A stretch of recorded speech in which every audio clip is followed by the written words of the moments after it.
Ассалаумағалейкум. Бүгін сіздерге дәрі-дәрмексіз асқазан жұмысын жақсартудың жолын айтатын боламын.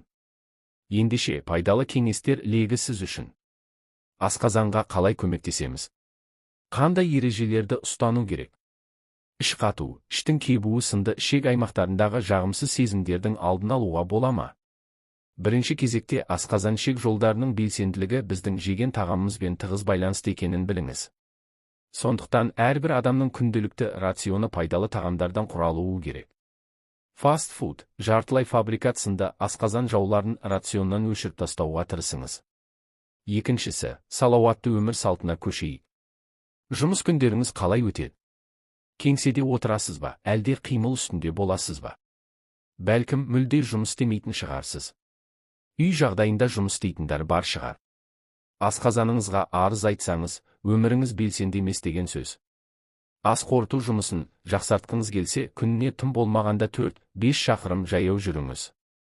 Үшінші, дәрігерлер асқазанның белсенді жұмыс істеуі үшін газдалмаған суды көп ішуге кеңес береді. Біз ішетін тағамдар әр түрлі қорытылады. Бір тағам 30 минут қорытылса, екіншісіне 5-7 сағат керек. Ұзақ қорытылатындарға ет, саңырауқұлақ және құрамында жасұнық бар тағамдар енеді. Ал жиі ішілген су бұл тағамдардың тез сіңуіне жол ашады. Төртінші, үй жаттығулары мен жаттығу залдары асқазан моторына жақсы жағынан әсер етеді. Сол себепті бүгінгі рационыңыз қиын қорытылатын тағамдарға толы болса, жаттығу залына қарай асығыңыз. Бұл әдіс тағамның ұзақ уақыт асқазанда тұрақтап қалуына кедергі болады. Бесінші, ағзаңызды дұрыс жұмыс істетуге тырысыңыз. Күн сайын белгіленген бір уақытта тамақтанып, жиі әрі аздан әжетханаға тұрақты түрде кіріңіз. Реттілік деген шкафта ғана емес, баста да асқазан ішек жолдарында болсын. Асқазан тағамды ылғи бір уақытта қабылдауды үйренсе, қиындықтар сізді айналып өтіп, іш қату немесе іштің кебуі дегенді білмейтін боласыз. Алтыншы, тамақ жеп отырып сөйлеуден аулақ болыңыз. Жүріп бара жатып тамақ жемеңіз. Компьютер не теледидар алдында тамақ жеуге болмайды.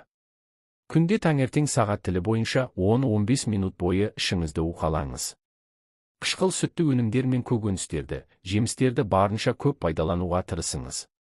Бұл өнімдер тез қорытылып қана қоймай, құрамындағы дәрумендері және пайдалы заттары сізге энергия, көтеріңкі көңіл-күй сыйлайды. Қорытынды шығарсақ, өзіңіз байқағандай асқазанға аса көп нәрсе қажет емес.